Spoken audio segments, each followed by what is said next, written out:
E agora eu queria falar de uma coisa que é um assunto que, cara, eu acho que da Bíblia é um dos assuntos que eu mais estudei, que é escatologia, que são os tempos Finais. finais. O que está acontecendo? A gente está vivendo os tempos finais, há sinais, segundo a Bíblia, proféticos, e a gente não falou dessa pedra Ah, tá. Isso também. aqui é uma coisa simples. Depois eu falo Tá dela. bom. Bom, na verdade, Porque tem esse movimento, né? A claro, pandemia faz parte claro, disso, o anticristo já está aí. Aliás, a gente está perto da segunda volta de claro, eu Cristo, acredito que sim. sim? Mas vamos lembrar uma coisa. Quando os discípulos perguntaram para Jesus que sinal haverá de tua vinda e da consumação dos séculos, do fim do mundo, Jesus falou assim: olha, cuidado que ninguém engane vocês.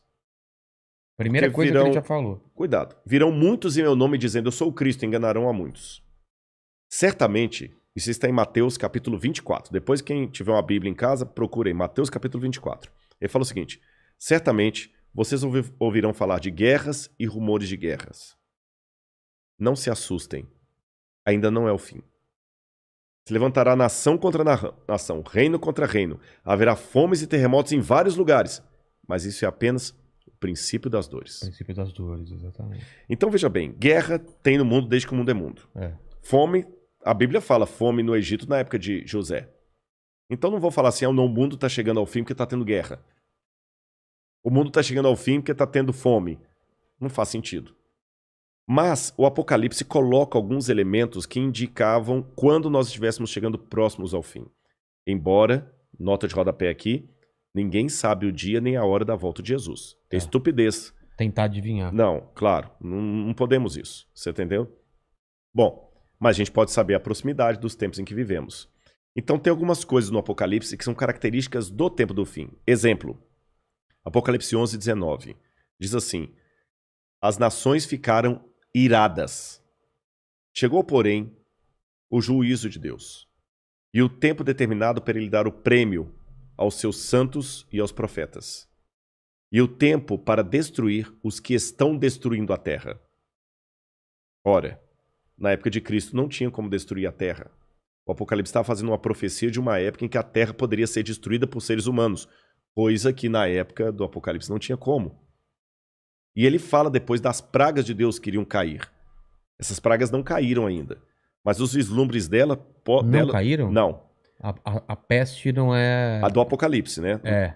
Mas os vislumbres delas podem estar já batendo as portas. Quer um tá. exemplo? Quer. Diz que um anjo derramou a sua taça sobre o sol, e foi-lhe dado queimar aos homens com grande fogo.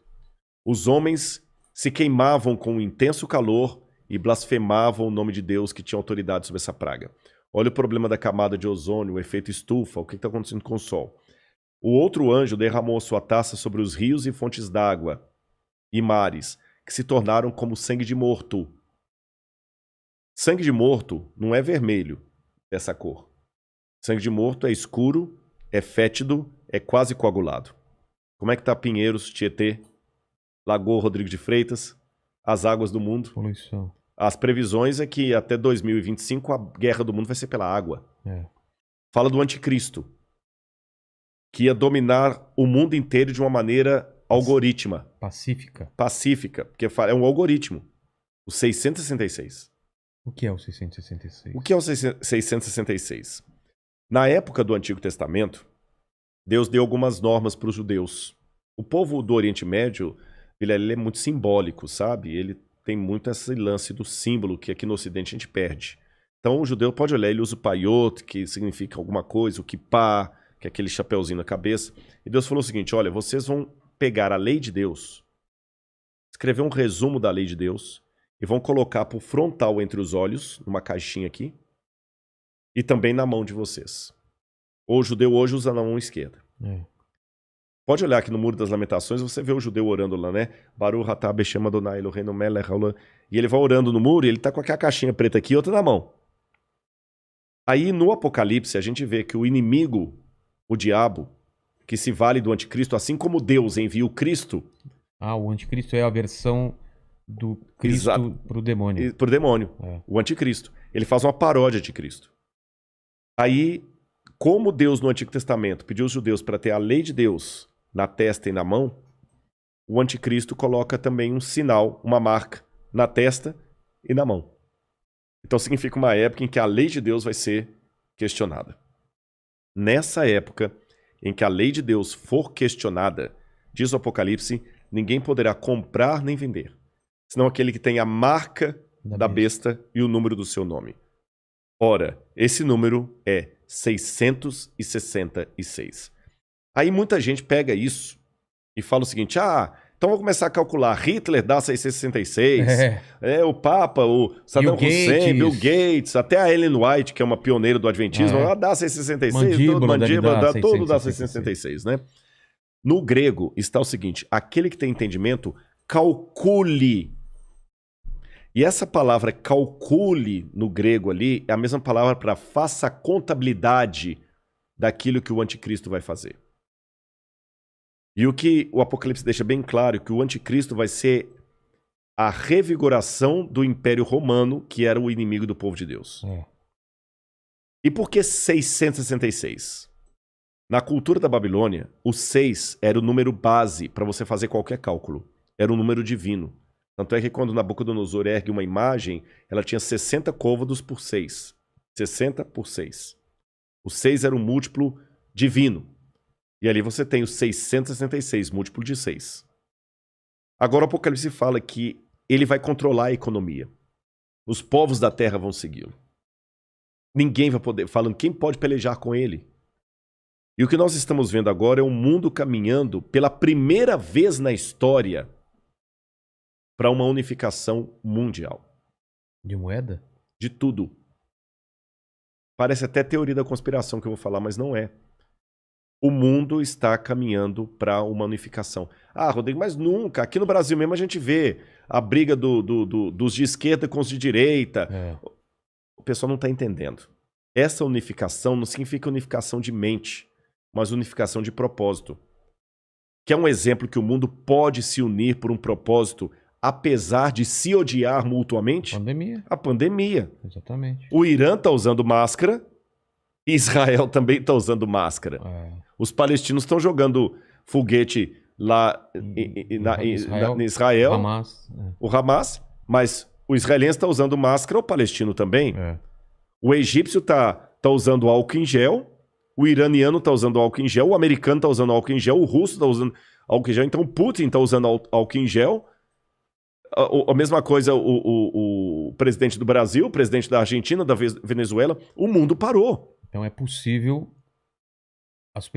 essa união do mundo inteiro em algumas coisas mesmo. Ela não só é possível, como ela é um caminho sem volta. Por que está falando tanto em criptomoeda? Nós já estamos passando por uma transição do dinheiro. Dinheiro de papel, né? De papel, você entendeu? Dinheiro baseado em tesouro nacional. E o mundo hoje precisa. Isso aqui não é uma defesa do Rodrigo, não é um desejo do Rodrigo. Eu estou falando de uma tendência. Tendência. O mundo precisa se unificar porque existem, Vilela, alguns elementos hoje que estão à solta, como se fossem crianças bagunceiras numa casa cheia de faca, de garfo, de objetos cortantes e letais, sem um adulto para controlar essas crianças. Você jamais faria isso. Quais são as crianças que estão à solta no mundo e precisam de um adulto para controlá-las? Um preceptor, uma babá? Internet. Quem tem domínio da internet? Você na internet você pode encontrar o podcast do Inteligência Ilimitada, mas você também pode encontrar uma fórmula para fazer um coquetel molotov. O camarada pode assediar você para fazer parte do Estado Islâmico. Quem controla a internet? Nem os Estados Unidos. Está na mão de ninguém. Quem controla tráfico de drogas e de armas em nível mundial? Ninguém. Lavagem de dinheiro está aí. O terrorismo está aí e lavam dinheiro. Quem controla bolsa de valores? A economia do mundo não aguenta por mais 20 anos nas mãos da bolsa de valores que é especulativa. Se cair a bolsa de Tóquio, você nunca foi ao Japão, mas você pode perder o seu emprego e essa casa aqui porque caiu a bolsa de Tóquio. O Bradesco pode falir porque teve um crash na bolsa de Nova York. E a gente viu, essa pandemia viu como nós estamos economicamente vulneráveis. Economicamente vulneráveis. Quem controla o terrorismo mundial? Então esses elementos... mais um. A ecologia. Não quero entrar no debate se a Amazônia é nossa ou não é nossa. O fato é que se a gente não cuidar da Amazônia, o mundo todo se ferra, caramba. Você tá entendendo? Então não tem mais esse negócio assim, é meu. Então hoje a gente precisa de um governo único que com leis mundiais controle a internet, bolsa de valores, que vai desaparecer, o reset está aí, controle a economia, gastos, terrorismo e tudo mais. E os países, por mais que continue havendo direita e esquerda, situação e oposição, não interessa, Islã e cristianismo, vai precisar se unir, não porque eles se amam, porque não tem outro jeito. E essa união está muito parecida com o caminho de preparação para o anticristo. Agora, a minha questão aqui não é cair naquela esquizofrenia escatológica de achar agora que qualquer coisa eu tenho que evitar porque senão é uma marca da besta. Eu já vi gente, isso aqui é sério, que não quer deixar colocar o revolvinho da temperatura na testa da mão, que aquele é a marca da besta. Calma. Estupidez, não tem nada a ver um negócio desse, gente, tá bom? Agora, quando esse governo único se interpuser entre a minha fidelidade a Deus e a minha fidelidade ao Estado, esse é o único momento em que eu estou livre perante Deus para ter uma desobediência civil, social. Porque a própria Bíblia me ensina a ser obediente às autoridades constituintes. Mesmo quando Nero estava no poder, Pedro escreveu: respeitem as autoridades constituídas. A César o que é de César. Dai César o que é de César. Pague os impostos. Seja um bom cidadão. Que a crise não venha por culpa de vocês. A Bíblia me ensina a ser um bom cidadão. Porém, a própria Bíblia fala: quando o governo der uma ordem... A Bíblia não diz isso explicitamente. Diz assim, em termos filosóficos. Sim. Quando o governo der uma lei que vá contra os mandamentos da lei de Deus, como os companheiros de Daniel na Babilônia, enfrente a morte se preciso for, mas não ceda. Talvez essa seja a diferença de um teólogo apaixonado por Deus e pela Bíblia e alguém que simplesmente é um acadêmico livre. Porque que especialista em literatura inglesa, em sã consciência, teria coragem de morrer por sua interpretação de Shakespeare? Mas a Bíblia é um livro que já levou muitos ao martírio para não abrir mão daquilo que a Bíblia ensina. Falou que a segunda vinda de Cristo está próxima. Mas, segundo os eventos, o anticristo chega antes. Chega antes. Não é? Ele antecede a volta de Jesus. E já está por aqui? Você acha? Eu acredito assim, lendo a Bíblia, o anticristo, ele é um poder, era o poder romano, porque João já falava lá, o anticristo já opera entre nós. E João fala, muitos anticristos já saíram pelo mundo. Ele só está aguardando aquilo que o detém. Então o anticristo naquele tempo era Roma. Os exegetas veem, a besta era Roma. Só que a Bíblia fala, através do apóstolo Paulo, que havia uma grande apostasia do povo de Deus. Que palavra é essa, apostasia? Eles abandonariam a fé, se uniriam a Roma, e Roma no futuro voltaria travestida de cristã, por isso que é o anticristo, nome que não aparece no Apocalipse, mas aparece nas epístolas de João. Ah, tá. Anticristo, anti em grego é aquele que toma o lugar de. Então o anticristo é aquele que toma o lugar de Cristo e vai dominar o mundo. Então a minha sugestão para todos é o seguinte, fiquem atentos às propostas governamentais. Qualquer coisa que não infrinja a minha fé naquilo que eu entendo pela Bíblia ser o correto, eu vou seguir. Eu vou me vacinar.